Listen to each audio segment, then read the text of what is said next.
नमस्कार, न्यूज 24 देख रहे हैं आप। मैं हूं आपके साथ डॉक्टर मीना शर्मा। राजस्थान भी इस वक्त भारत पाकिस्तान के बीच चल रहे तनाव के बीच जबरदस्त तैयारियां कर रहा है। तैयारियां इस तरह से कि इस प्रदेश के नागरिक जो हैं, क्योंकि बॉर्डर पाकिस्तान का जुड़ा हुआ है राजस्थान से बहुत बड़ा, जैसलमेर में।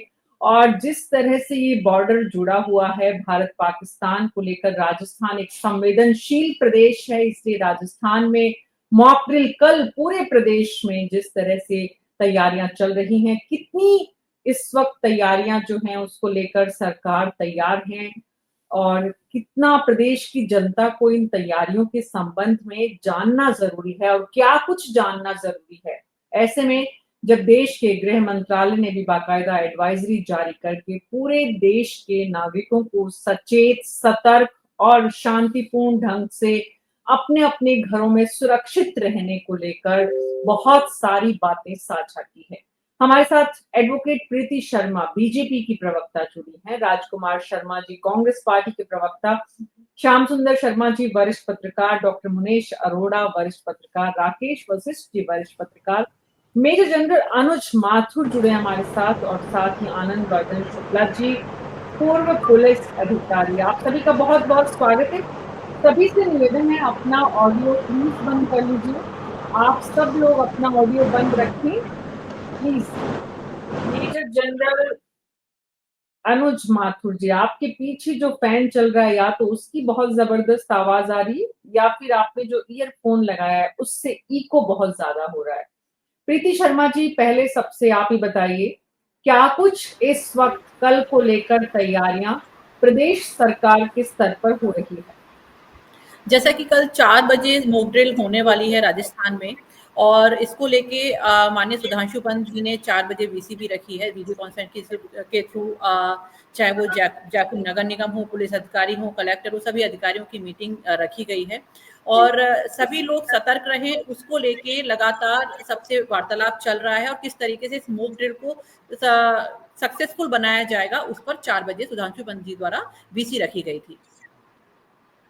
जी, मॉक ड्रिल को सफल बनाया जाएगा। क्यों इस मॉक ड्रिल की जरूरत पड़ी है, जरा हमारे दर्शकों को थोड़ा और विस्तार से प्रीति जी बताइए। सरकार इस मॉक ड्रिल के जरिए क्या संदेश देना चाहती है? नागरिकों को गृह मंत्रालय से इसमें 5 किस तरह तारीख से को सहयोग करना है?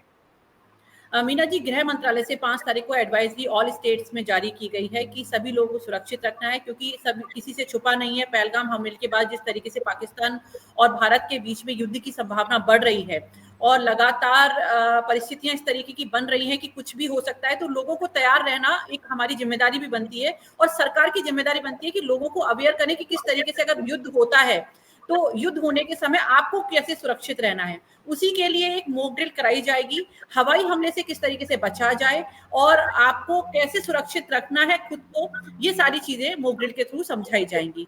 और ये कल 4 बजे ऑल ओवर राजस्थान में रहेगा मॉक ड्रिल का जो हम लोग करेंगे और मॉक ड्रिल के माध्यम से जनता को अवेयर किया जाएगा कि अगर इस तरीके की संभावना कोई बनती है, ब्लैकआउट होता है, तो आप किस तरीके से आपको सुरक्षित रख सकते हैं।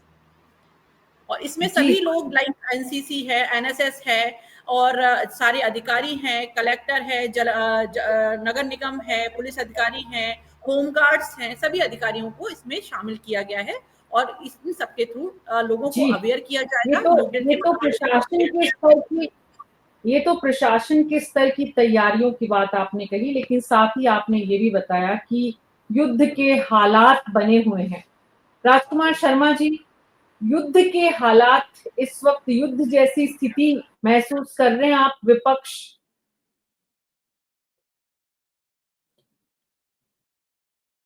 ऑडियो ऑन करिए प्लीज।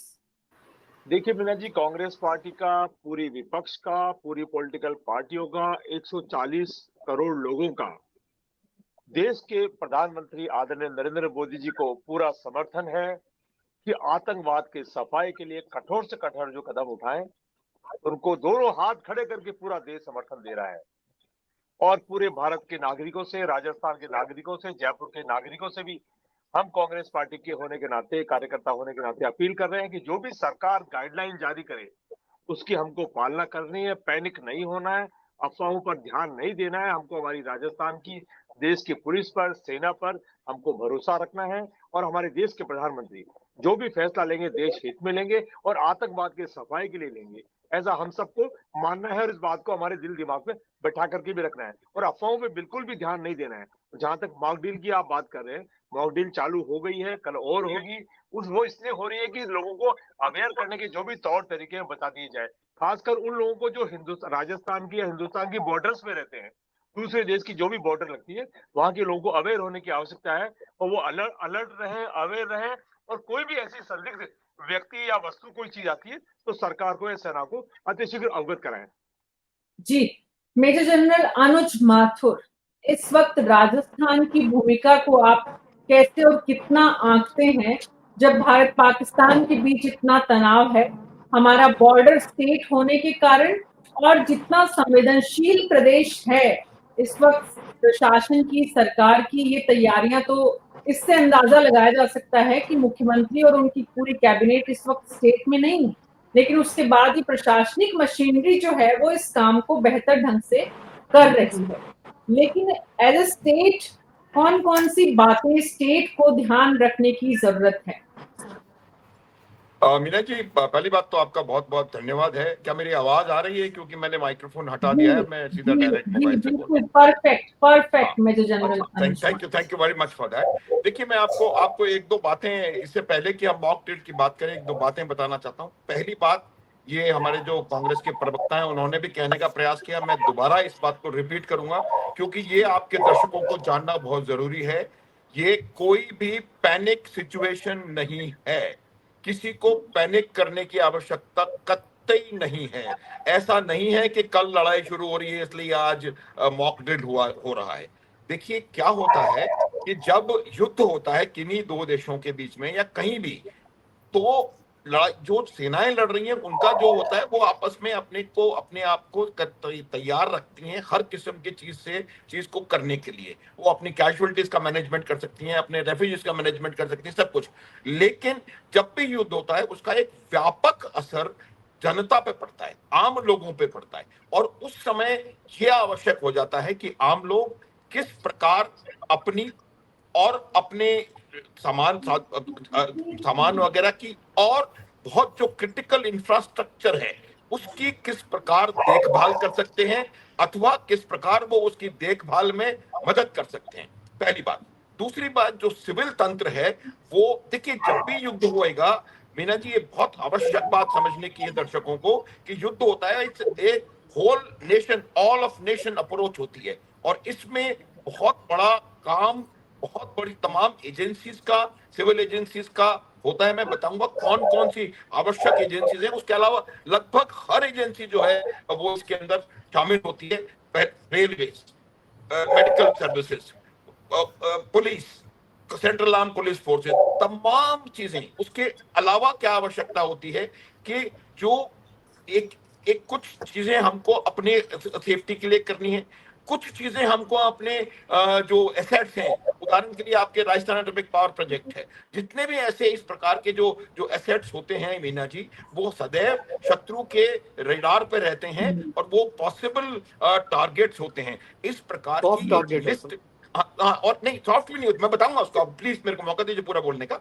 तो इस प्रकार की टारगेट्स की एक लिस्ट जो है आपकी सेनाओं के पास सदैव बनी हुई रहती है, और उस लिस्ट में इनको वल्नरेबल एरियाज या वल्नरेबल पॉइंट्स कहा जाता है। वो जगह जो कि वल्नरेबल हैं, जहां पर की शत्रु का हमला होने की संभावना होती है, तो उनकी जो सिक्योरिटी के अरेंजमेंट्स हैं, कुछ बहुत इंपॉर्टेंट जगह होती है वो सदैव सिक्योरिटी के उसमें रहते हैं, और कुछ जगहें ऐसी होती हैं जो कि आवश्यकता पड़ने पर वहां पर सिक्योरिटी के अरेंजमेंट्स किए जाते हैं। उदाहरण के लिए कुछ ऐसे पुल जहां से आपकी सेनाओं को गुजरना है, या असला बारूद को बाद में गुजरना है, या लॉजिस्टिक अरेंजमेंट्स को बाद में गुजरना है, तो वो हर जगह आप नहीं हो सकता, लेकिन ऐसे समय में उसकी आवश्यकता होती है कि वहां पर उसकी सुरक्षा बढ़ाई जाए और उसको यकीन किया जाए कि वो आपके काम आने में लगातार काम आता रहे। तीसरी बात जो होती है, देखिए, सेनाओं को भी आवश्यकता, इस समय नागरिकों के कुछ कर्तव्य भी होते हैं। अब यदि आपको कभी ऐसा होता है कि आपको सेना को अतिरिक्त वाहनों की आवश्यकता है अथवा अतिरिक्त मैन पावर की आवश्यकता है, ऐसी मैन पावर जो कि इस प्रकार का काम सेना का कर सकती है, तो वो आपसे उसको रिक्वेजिशन किया जाता है। ये लोगों को मालूम होना चाहिए ये किस प्रकार से किया जाएगा कि ये तमाम ड्रिल्स जो हैं वो सिविल डिफेंस का जो हमारा जो पूरा बना हुआ है उसमें सब शामिल हैं। अब आवश्यकता ये होती है कि समय समय से इसको हम देखें, इसको बिल्कुल रिवाइज करें। बिल्कुल हालात बिल्कुल, बदल गए समय हैं, समय पर, कम्युनिकेशन के इक्विपमेंट। एक समय सेकंड और समय मीना पर जी, एक सेकंड, उसकी मैं वजह बताता हूँ। समय से उसकी हो रहा है, ये भी बताऊंगा कि क्या होता है कि सिविल मिलिट्री लिएजन कॉन्फ्रेंसेस हर प्रदेश में होती हैं और उन कॉन्फ्रेंसेस में इन बातों को डिस्कस किया जाता है और कभी कभी इन बातों पर के रिहर्सल्स भी किए जाते हैं। मैं आपको बता सकता हूं कि किस प्रकार से कब राजस्थान में, जब मैं यहाँ चीफ था तब भी हमने राजस्थान में पुलिस के साथ मिलकर इसके रिहर्सल किए। तमाम चीजें जो होती हैं वो सब इस मॉक ड्रिल का हिस्सा हैं। तो इस मॉक ड्रिल में पहले हम ये देखेंगे कि हम किस प्रकार से अपने आप को सुरक्षित रख सकते हैं, उस किस प्रकार से हम अपने। एक और बहुत इंपॉर्टेंट चीज है मीना जी, ये बहुत जरूरी है हर एक को समझना कि भारतवर्ष और पाकिस्तान का जो परिप्रेक्ष्य है वो इस प्रकार का है कि पाकिस्तान का एक बहुत बड़ा इकोसिस्टम, एक बहुत बड़ा नेटवर्क, एक बहुत बड़ा इंफ्रास्ट्रक्चर जो है स्लीपर सेल्स का भारतवर्ष में मौजूद है। और वो स्लीपर सेल्स इस समय निश्चित रूप से एक्टिवेट होंगे। तो उस समय मुझे लगता है कि एक बहुत बड़ी आवश्यकता लोगों को पहली बात समझने की है, और दूसरी बात कोई भी इस प्रकार की अनयूजुअल एक्टिविटी, कोई ऐसी गतिविधि जो कि आम बिल्कुल साधारण ना हो, उस गतिविधि को अगर कोई नोटिस करता है तो उस गतिविधि का सेना उसके साथ या सिविल एडमिनिस्ट्रेशन के साथ या जो भी इनके जो अगर मान लीजिए आवश्यकता पड़ी तो कुछ ऐसे ऑर्गेनाइजेशंस बनाए जाएंगे, कुछ command and control centres create किए जाएंगे जहां पर सिविल और मिलिट्री दोनों के आदमी होंगे, और फिर उसको किस प्रकार से सुचारू रूप से इस पूरे जो डिफेंस है, पीछे के रियर एरिया की डिफेंस, उसको कोऑर्डिनेट किया जाएगा।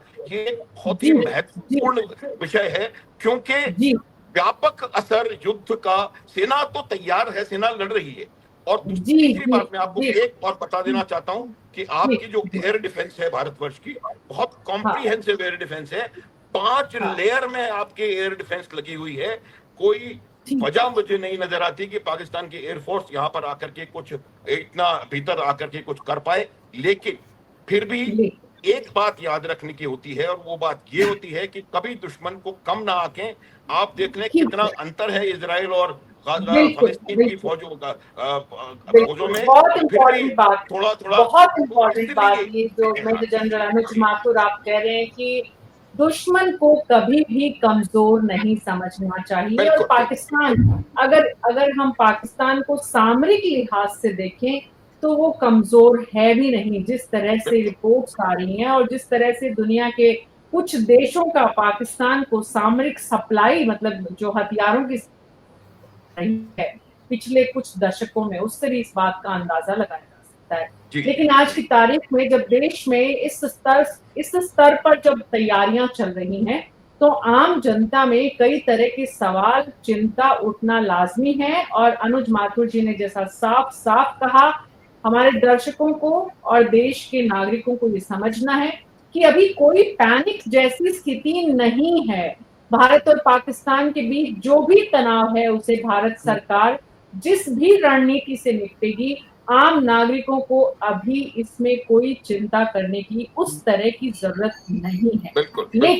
लेकिन माथुर साहब ने जिन स्लीपर सेल्स का जिक्र किया है, आनंद वर्धन शुक्ला जी, लगातार पुलिस की टीम न सिर्फ देश में, प्रदेश में भी, हर जिले में, क्योंकि राजस्थान भी इन स्लीपर सेल को लेकर उस वक्त बहुत चर्चा में आया था जब जयपुर में बम ब्लास्ट हुआ था 2008 की घटना में, सीरियल ब्लास्ट जब हुए थे, उसके बाद इस तरह की बात बहुत आई थी कि राजस्थान के कुछ इलाकों में ये स्लीपर सेल बहुत एक्टिव हैं।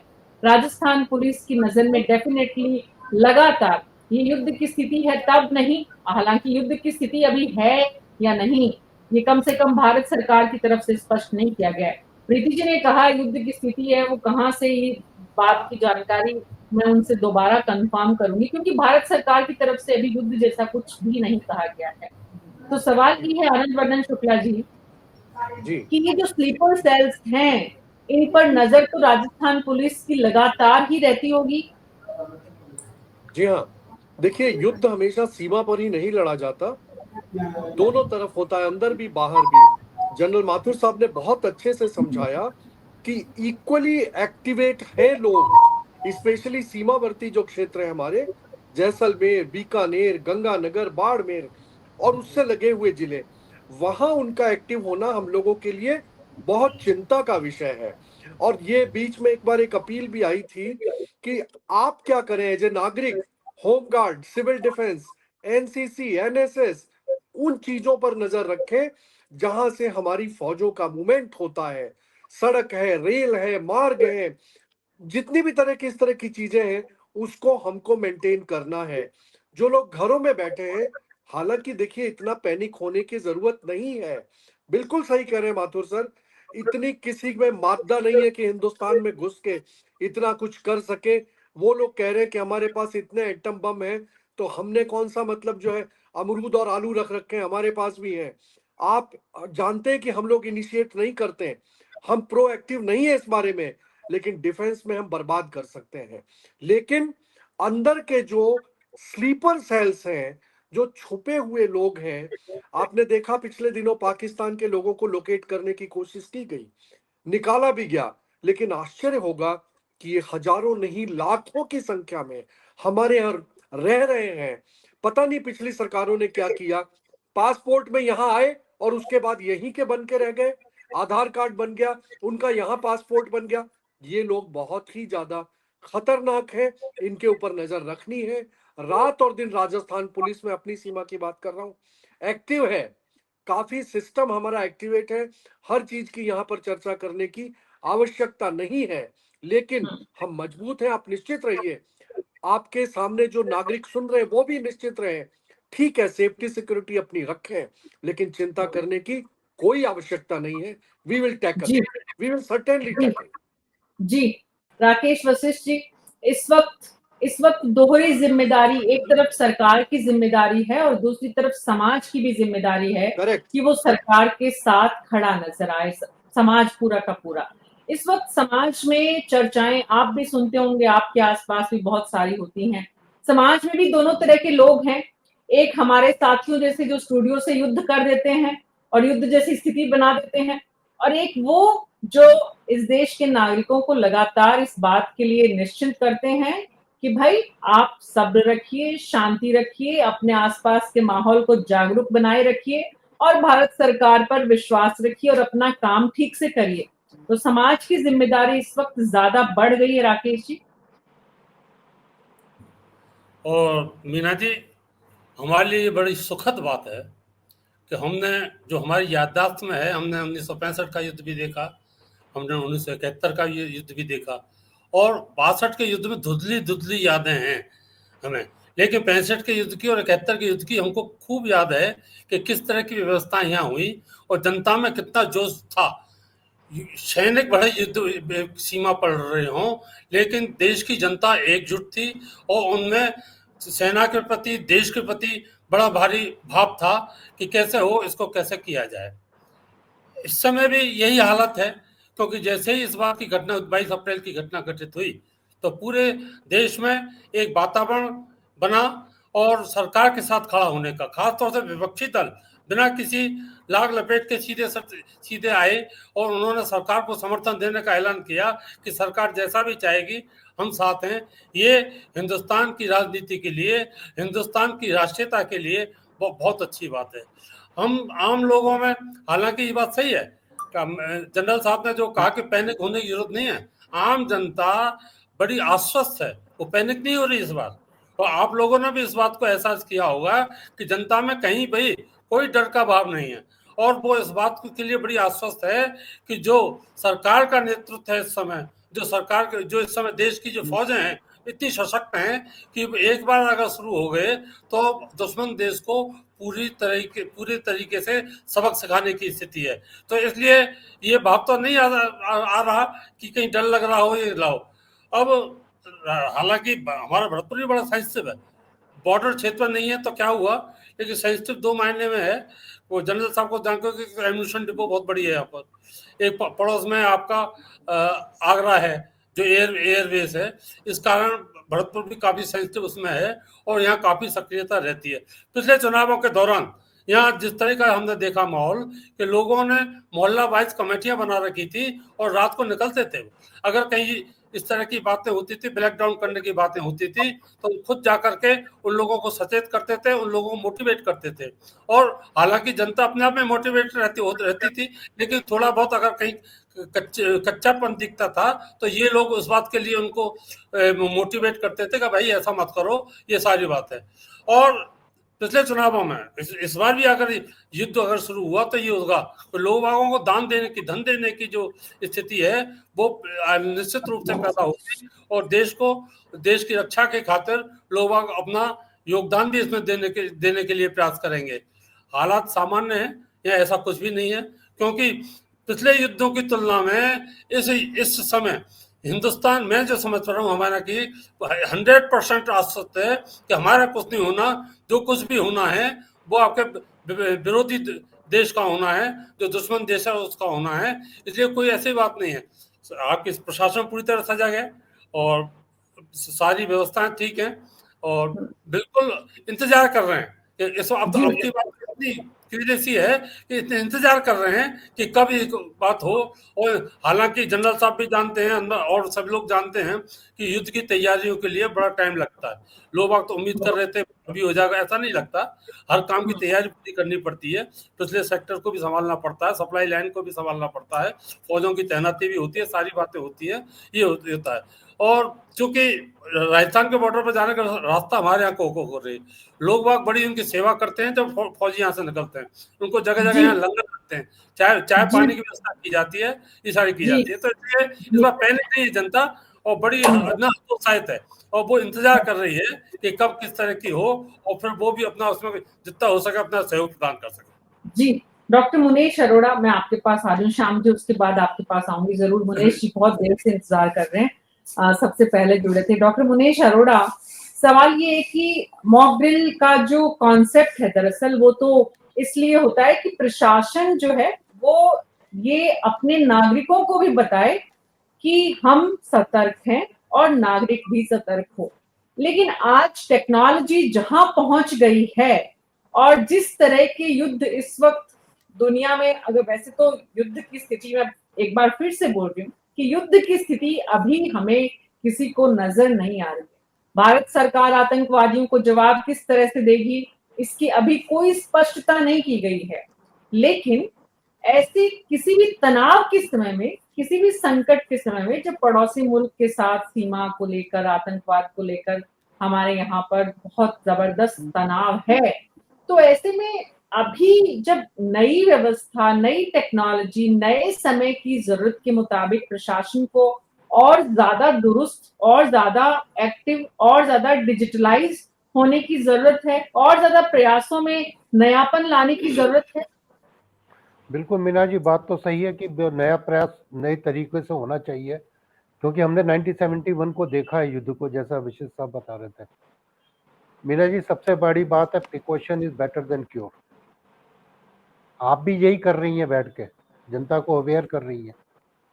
मॉक ड्रिल भी अवेयर ही करेगी और कुछ नहीं करेगी, मगर अवेयर करने के लिए आपको समय तो चाहिए, मेंटली प्रिपेयर तो होना पड़ेगा। ये बात तो सही है कि अब युद्ध की घोषणा नहीं हुई है, मगर युद्ध के हालात हैं, बादल छाए, ये बात से मना नहीं किया जा सकता। मीना जी, खाली एक युद्ध सीमा पे नहीं होता, पीछे से सैनिकों को रसद भी देनी पड़ती है। वहां से जो आक्रमण होता है उसको जो नागरिक है उनको भी बचाना पड़ता है।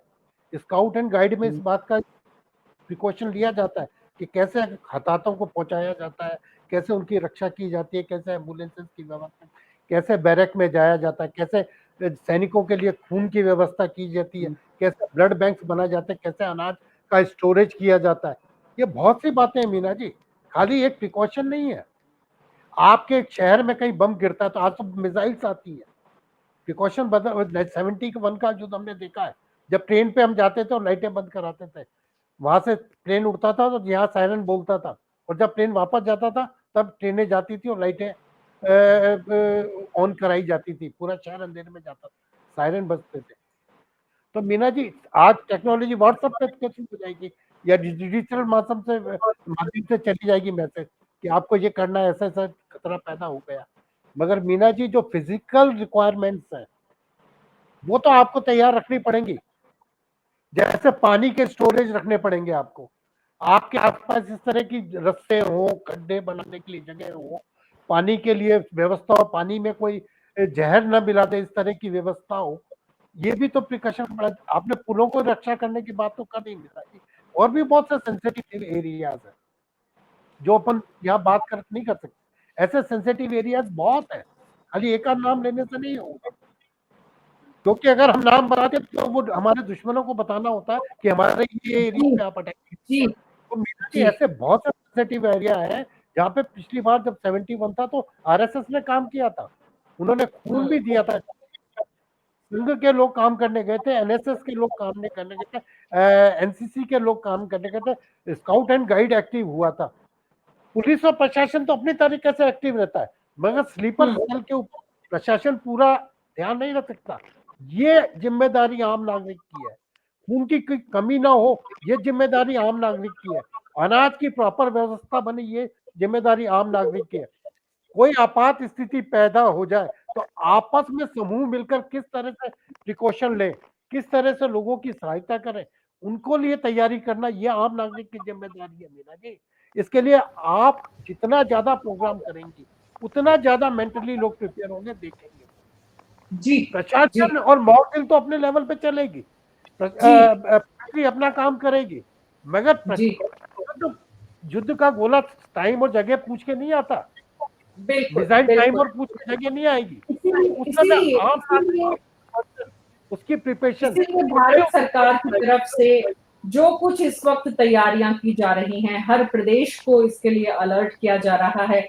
भले ही युद्ध की घोषणा नहीं है, लेकिन वाक युद्ध जिस तरह से चल रहा है और उसके बाद कुछ लोगों के द्वारा जो इस तरह से आक्रोशित और ज्यादा अति उत्साह में जिस तरह का माहौल बनाने का प्रयास भी किया जा रहा है। श्याम सुंदर शर्मा जी, इस वक्त इस देश के, हिंदुस्तान के और प्रदेश के, राजस्थान के नागरिकों को, राजस्थान की सरकार को और क्या कुछ ऐसे काम करने चाहिए केंद्र के आदेशों के साथ साथ, केंद्र की तैयारियों के साथ साथ, जिससे कि राजस्थान की जनता सीमावर्ती राज्य होने की जितनी आशंकाएं हैं उनसे अपने आप को बचा सके।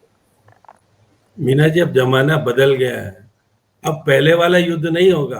अब तो देखिएगा कि टारगेट फिक्स किया जाएगा और मिसाइल चलेगी। अब की मिसाइल बाकायदा देखिए वो संवेदनशील इलाकों में ही आएगी।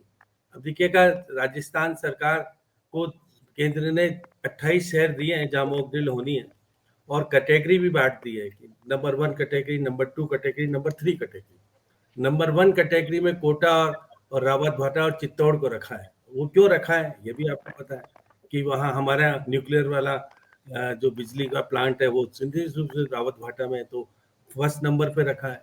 अब सेकंड में देखिएगा कि जयपुर को इसलिए रखा है कि कमान का ऑफिस जयपुर में है और बाड़मेर है, अलवर है, भरतपुर है, बीकानेर है, बूंदी है, गंगानगर है, जोधपुर है, सूरतगढ़ है, उसमें गंगा आबू रोड है, नशीराबाद है, भिवाड़ी है। ये सब कैटेगरी सेकंड में रखी है और थर्ड कैटेगरी में फुलेरा जयपुर में रखा है क्योंकि वहां पर जंक्शनपुरा है, सवाई माधोपुर, पाली और भीलवाड़ा, ये कैटेगरी बांटी जो 28 शहरों में। गृह मंत्री जी ने आज बैठक ली है। बैठक लेने के बाद सारे चीफ सेक्रेटरीज को अलर्ट किया है कि भाई मॉक ड्रिल होगी तो किस प्रकार से होना चाहिए। तो आज हमारे यहाँ मॉक ड्रिल का बहुत जगह कहा गया कि भाई सायरन नहीं बजा नहीं और आपकी फायर ब्रिगेड डूंगरपुर में आधा घंटे बाद पहुंची। तो ये सब परिस्थितियों को पहले आज चेक किया गया, इस परिस्थिति को सुधारा जाना चाहिए निश्चित तौर पर। और आज प्रधानमंत्री जी 8 बजे देश को संबोधित करेंगे। अब वो संबोधित करेंगे तो क्या कुछ कहेंगे, उसके बाद देश निश्चित रूप से चेतावनी दे रहा है पाकिस्तान को। और पाकिस्तान की नेशनल असेंबली ने कल हमारे खिलाफ निंदा प्रस्ताव पारित किया और कहा है कि हम तैयार हैं। यूएनओ की बैठक भी अंदर बैठक हुई है जिसका कि यूएनओ ने ऊपर उजागर नहीं किया कि हमने क्या बैठक की है, लेकिन देखिए यूएनओ के सेक्रेटरी ने कहा है कि आपसी समन्वय और बातचीत के माध्यम से उसको सुलझाना चाहिए। युद्ध अंतिम निर्णय नहीं होना चाहिए। अब देखिए, निश्चित तौर पे हमने बार-बार कह रहे हैं कि हम बॉर्डर पे जिस तरह से युद्ध पहले हुआ करता था, उसका स्वरूप बिल्कुल चेंज हो गया है। गोलीबारी जो चलती रहती है, उससे कोई फ़र्क नहीं पड़ना। लेकिन एयर जो हमारी है, उसको हम बहुत पुख्ता तरीके से उपयोग करेंगे इस बार। और हम आम युद्ध नहीं करना चाहते। हम उसको टारगेट बनाना चाहते हैं जो आतंकवादियों का सेंट्रल चल रहा है। अभी देखिए, निश्चित तौर पर पाकिस्तान में गतिविधियां जहां हो रही, पहले भी हमने एयर स्ट्राइक की थी। हम बहुत बड़ा युद्ध नहीं करेंगे। हम निश्चित तौर से जिस प्रकार से पाकिस्तान ने 5,000 करोड़ रुपया युद्ध की तैयारी में खर्च कर दिया, अब उसकी स्थिति आपको मालूम है किस तरह की है। अगर और ज्यादा खर्च करेगा तो उस कंगाली की स्थिति में टर्की निश्चित रूप से पाकिस्तान को सहयोग कर रहा है, चीन सहयोग कर रहा है। और हमने जो चिनार का पानी रोकने का प्रयास किया और बाकी का किया है, तो हम आर्थिक दृष्टि से जिस तरह से पाकिस्तान को तोड़ने का प्रयास कर रहे हैं, एक राजनीतिक तौर पर निर्णय सब साथ है। अब राजनीतिक पार्टी जैसे पाकिस्तान की राजनीतिक पार्टी ने कहा पाकिस्तान सब साथ एक साथ है, तो हिंदुस्तान ने पहले संदेश दे दिया कि हम सब साथ होकर के हम युद्ध के लिए तैयार हैं। युद्ध की परिस्थिति आनी नहीं चाहिए। किसी भी देश के लिए युद्ध कभी भी खुशहाली का प्रतीक नहीं होता। दोनों तरफ से बहुत बड़ी स्थिति ऐसी होगी कि बाद में हम किस तरह की स्थिति में आएंगे, क्योंकि भारत उन्नतिशील जिस प्रकार से आगे बढ़ रहा है, वो कैसे गैप लगेगा बड़ी। अब हम भले ही कह दें कि 20 करोड़ का पाकिस्तान को खत्म कर देंगे, बहुत इजी नहीं है, कहना बहुत आसान है।